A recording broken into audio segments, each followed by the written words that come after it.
पूर्ण पुरुषार्थ, पूर्ण पुरुषार्थ, पूरी ऑनेस्टी के साथ हार्ड वर्क। पुरुषार्थ की पराकाष्ठा, उसको संस्कृत में हिंदी में बहुत ऊंचा शब्द है ये, पुरुषार्थ की पराकाष्ठा। थोड़ा इसे और आगे समझा देता हूं। कपालभाति करते रहो, ये भी पुरुषार्थ है, ये योग का आंतरिक पुरुषार्थ है। पुरुषार्थ कोई हमारे यहां पर धर्म का है। अथत विद्ध दुख अत्यंत निवृत्ति अत्यंत पुरुषार्थ। अत्यंत पुरुषार्थ कोई पुरुषार्थ की पराकाष्ठा मैं कह रहा हूं, यही जीवन का लक्ष्य है। This is the fast and ultimate goal of life, hard work, अत्यंत पुरुषार्थ। और पुरुषार्थ चतुष्टय को ही हमारे यहां पर 4 शब्दों से कहा जाता है। माने पुरुषार्थ कोई 4 शब्द दिए हमारे यहां पर, और उसमें पूरा जीवन समाहित है। पूरे जीवन को एक शब्द में कहा जाए तो पुरुषार्थ, और पूरे जीवन को 4 शब्दों में कहा जाए तो पुरुषार्थ चतुष्टय। उसी को हमारे यहां पर धर्म अर्थ काम मोक्ष का नाम दिया गया। धर्म अर्थ काम मोक्ष, यही पुरुषार्थ चतुष्टय है। आप पुरुषार्थ करेंगे तो धर्म आपके जीवन में स्वतः सिद्ध होगा, उसका परिणाम है। आप पुरुषार्थ करेंगे तो आपके पीछे पीछे समृद्धि चलेगी। मैं आपसे कहता हूं, मैंने कभी भी मैं धर्म का अनुष्ठान कर रहा हूं ऐसा नहीं सोचा। मैंने ये कभी नहीं सोचा कि मेरे पास समृद्धि आए।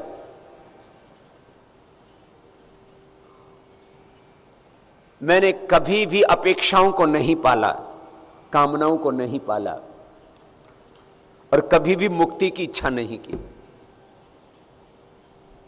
आप पुरुषार्थ कीजिए, आपका धर्म सिद्ध होगा, दुनिया का सारा ऐश्वर्य आपके पीछे पीछे चलेगा, आपकी सारी कामनाएं पूर्ण होंगी, जो भी आपके शिव संकल्प हैं, और परिणामतः एक दिन आप मुक्त भी हो जाएंगे। ये पुरुषार्थ की ही महिमा है।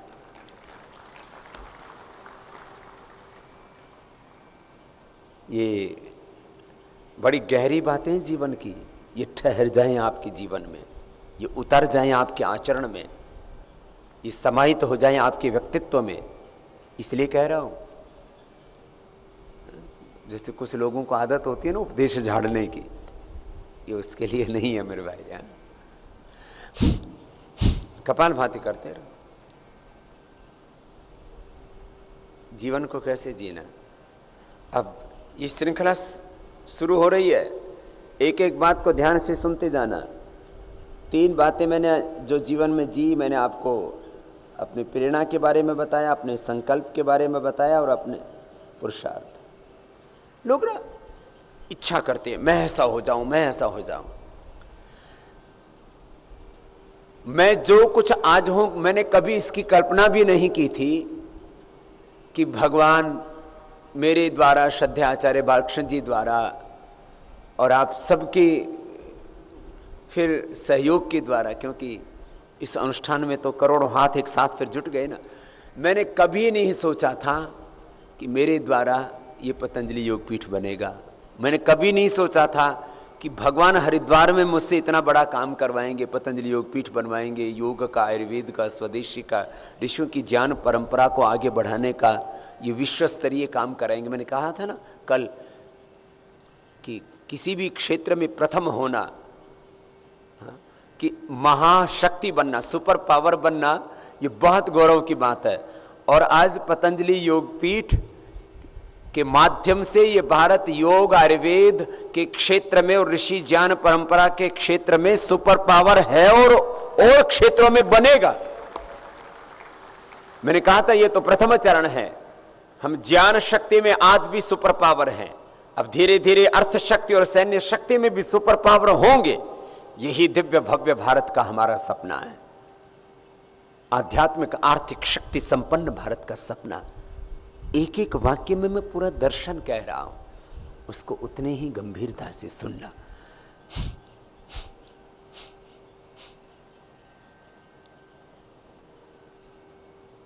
भीतर से पूर्ण शांत, बाहर से क्रियाशील रह करके समर्थ गुरु सत्ता के मार्गदर्शन में ज्ञान और निष्ठा के धरातल पर रह करके पूरा पुरुषार्थ करना, अपने कर्मों की आहुति अनंत के लिए देना, यह है जीवन का मर्म, निष्कर्ष, और यह है जीवन का ध्येय। इसी को गीता में कहा, युगस्थः कुरु कर्माणि संगम त्यक्त्वा धनंजय सिद्ध सिद्धो समो भूत्वा समत्वम योग उच्यते। अब बहुत बड़ा दर्शन कह रहा हूं जीवन का। दो तरह का जीवन है, एक भोग केंद्रित, अज्ञान केंद्रित, अहंकार केंद्रित, सत्ता संपत्ति सम्मान और इंद्रिय सुखों पर केंद्रित जीवन जो सारी दुनिया जी रही है जिसको, लेकिन तृप्त कोई नहीं हुआ है उससे। न वॉरेन बफेट तृप्त है, न बिल गेट्स तृप्त है, न ओबामा तृप्त है, न मोदी तृप्त है। तृप्त तो वो होगा जो भीतर से पूर्ण शांत होकर के अनंत के लिए अपने कर्मों की आहुति देगा। कोई कितना ही बड़ा धनवान, कोई कितना ही बड़ा सत्तावान, कितना ही बड़ा साम्राज्य उसके पास में है, जब तक वो योग के मार्ग पर नहीं चलेगा तृप्त हो ही नहीं सकता, शांत रह ही नहीं सकता।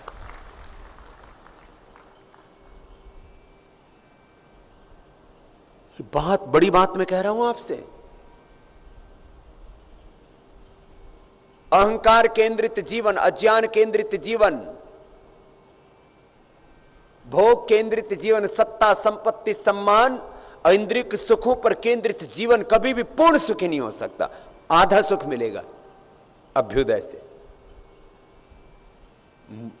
शाश्वत सुख, निरंतर सुख, अखंड सुख, कभी न टूटने वाली शांति, अखंड शांति, शाश्वत निरंतर शांति, तृप्ति, पूर्ण संतुष्टि, वो तो भीतर से मिलेगी। तो हमारे जीवन कैसा हो? सब मेरे साथ बोलेंगे, भीतर से पूर्ण शांत। बोलो, बाहर से पूर्ण क्रियाशील।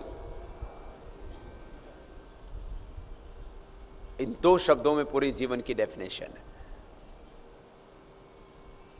इसी को योगस्थः कुरु कर्माणि। और जब ऐसा होते हैं तो एक वर्तमान युग में एक बहुत बड़े संत हुए, स्वामी सोमानंद जी महाराज। आइए, बहुत गहरी बातें हो गई। जरा संगीत में, गीत में, प्रार्थना में इस बात को कहते हैं, ओम के हम हो चुके हैं, देव पथ के पथिक हैं।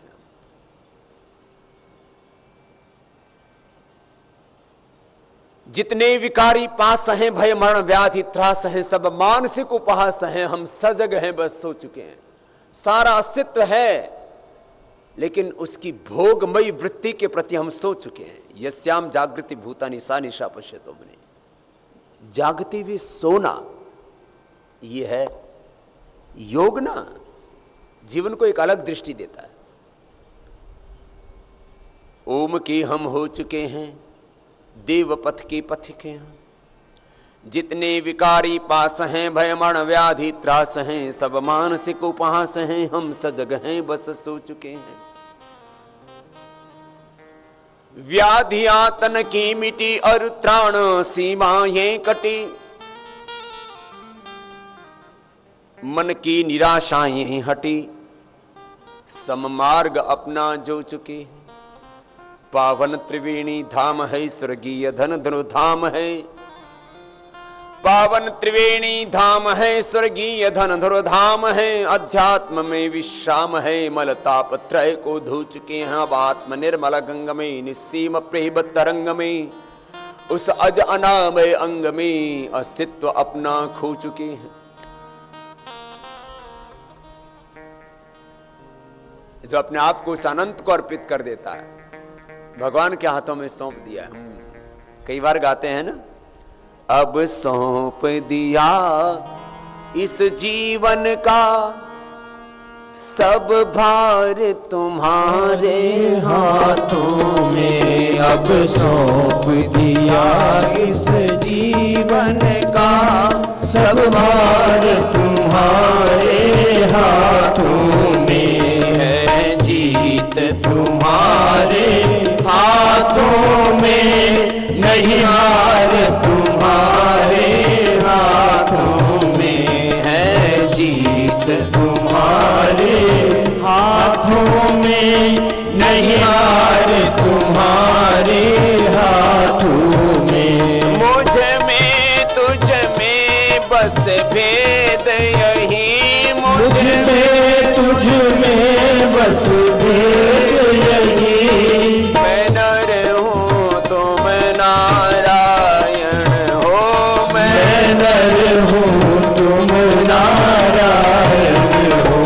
मैं हूँ संसार के हाथों में, संसार तुम्हारे हाथों में, मैं हूँ संसार के हाथों में, संसार तुम्हारे हाथों में। अब सौंप दिया इस जीवन का सब भार तुम्हारे हाथों में है, जीत तुम्हारे हाथों में, नहीं हार तुम्हारे हाथों में।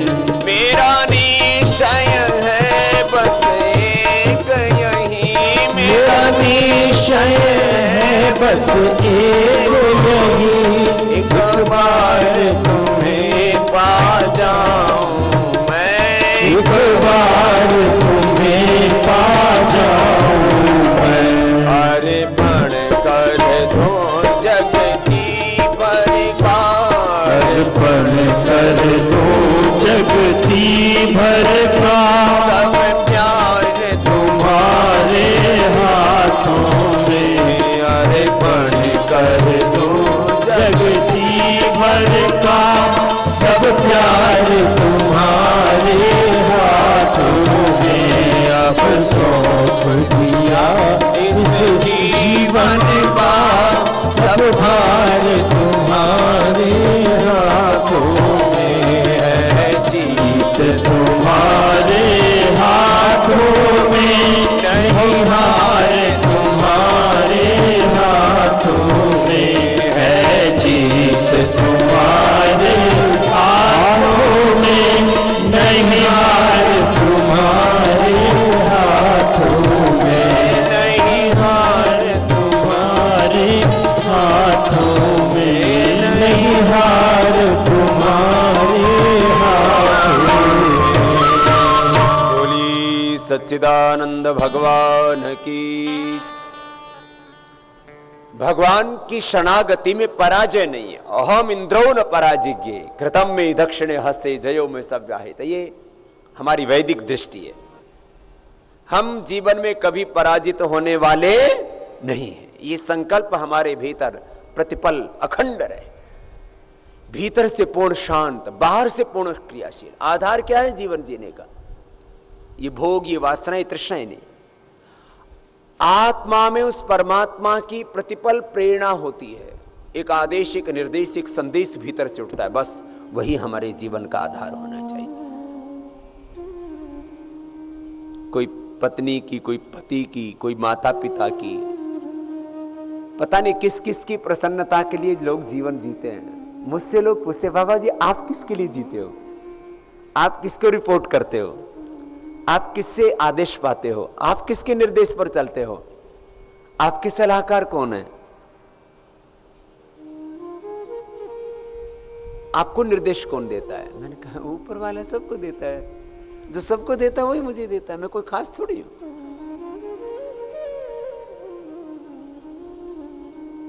जब भी हम कुछ करते हैं ना तो अंदर से एक प्रेरणा उठती है। और एक बात मैं उसमें बहुत विशेष रूप से कहता हूं, आप कुछ भी कीजिए, आपके अंदर से एक प्रेरणा आएगी। अच्छे काम में आपके भीतर से प्रेरणा आती है, ऐसा करो। और गलत काम करते समय ना, सोचते समय प्रेरणा आती है, ऐसा मत करो। तो इसके संदर्भ में कहता हूं, जब अंदर से पुकार उठे और सारी दुनिया का साम्राज्य आपके सामने पड़ा हो कि इधर मत बढ़ो, तो सारी दुनिया की संपत्ति को ठोकर मार देना। और उधर एक कदम भी आगे मत बढ़ाना। भीतर की प्रेरणा का सम्मान करना, संपत्ति का सम्मान नहीं। सारी दुनिया की संपत्ति आपके सामने पड़ी और अंदर से पुकार उठती हो, आवाज, संदेश, ईश्वर की आज्ञा होती हो कि ऐसा मत करो, तो मत करना। और सारी दुनिया की विपत्ति आपके सामने, वो पूरा जग बैरी हो जाए और अंदर से प्रेरणा है कि ऐसा करो, तो उसको जरूर करना। यह है सत्य का आधार। बात समझ में आई? कपालभाति करते रहो ना, छूट गया क्यों?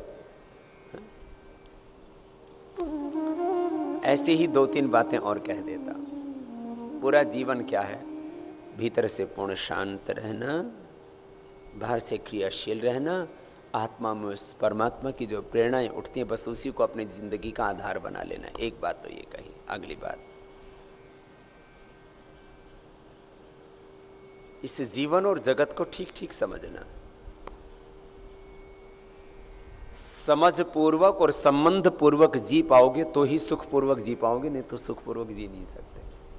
अभ्युदय की, निश्रेयस की, श्रेय की, प्रेय की, भोग की, अपवर्ग की, प्रवृत्ति की, निवृत्ति की, ये शब्द बहुत गहरे हैं, थोड़ा मैंने जल्दी में बोल दिए। भोग की, अपवर्ग की,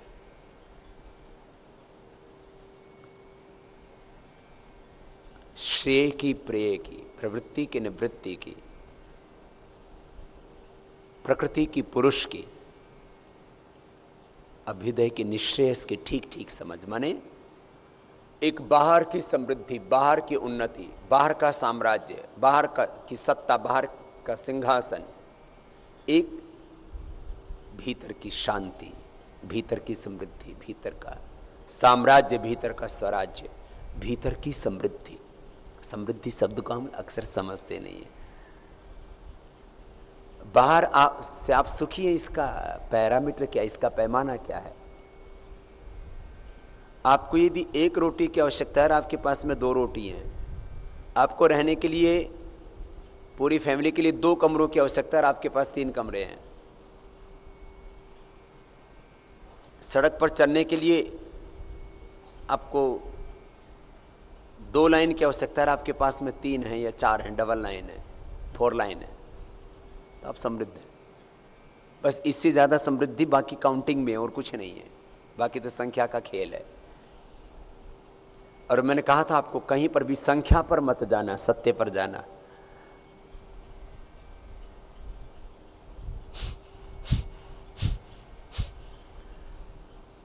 जीवन में ये सारा अस्तित्व है ना, इसको 3 शब्दों में हमारे यहां पर कहा है।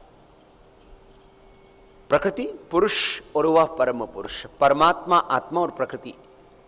प्रकृति पुरुष से जब 2 शब्दों में कहते हैं तो द्वैतवाद, 3 शब्दों में कहते हैं तो त्रैतवाद।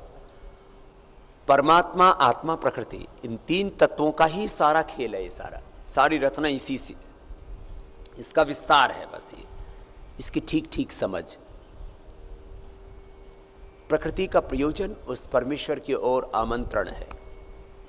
पुरुष का मूल स्रोत वह परम पुरुष है, सर्वांतर्यामी, सर्वशक्तिमान, सच्चिदानंद स्वरूप, अजर अमर नित्य अविनाशी भगवान, सर्वनियंता, विश्वकर्ता।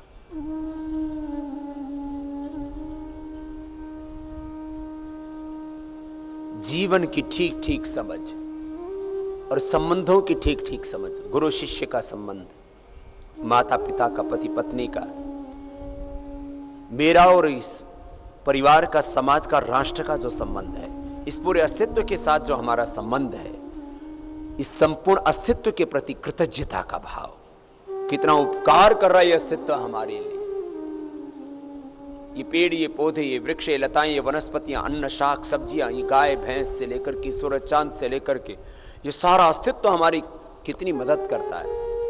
इस संपूर्ण अस्तित्व के प्रति कृतज्ञता का भाव, उससे कर्तव्य जागता है, कर्तव्य को पूरा करने के लिए पुरुषार्थ जागता है। और फिर मैंने कहा ये पुरुषार्थ को ही 2 शब्दों में, ये तो अभ्युदय, निश्चय, सिद्धि, सधर्म है। पुरुषार्थ को ही, आंतरिक पुरुषार्थ को अब निश्चय, बाह्य पुरुषार्थ को अभ्युदय शब्दों से कहा। माने कुछ शब्दों में ही जीवन समझ में आ सकता है। आप 4 वेद ना भी पढ़ पाए तो भेद आपके खुल सकते हैं, बशर्ते आपके भीतर एक प्यास हो जीवन को समझने की, एक तड़फ हो। नहीं तो मैंने देखा गरीब भी दुखी, साधनहीन दुखी दरिद्र लोग मैंने करोड़ों अरबों में देखे हैं, और मन में एक भाव रहता है कि उन सब का उद्धार हो, उनके जीवन में भी खुशहाली आए।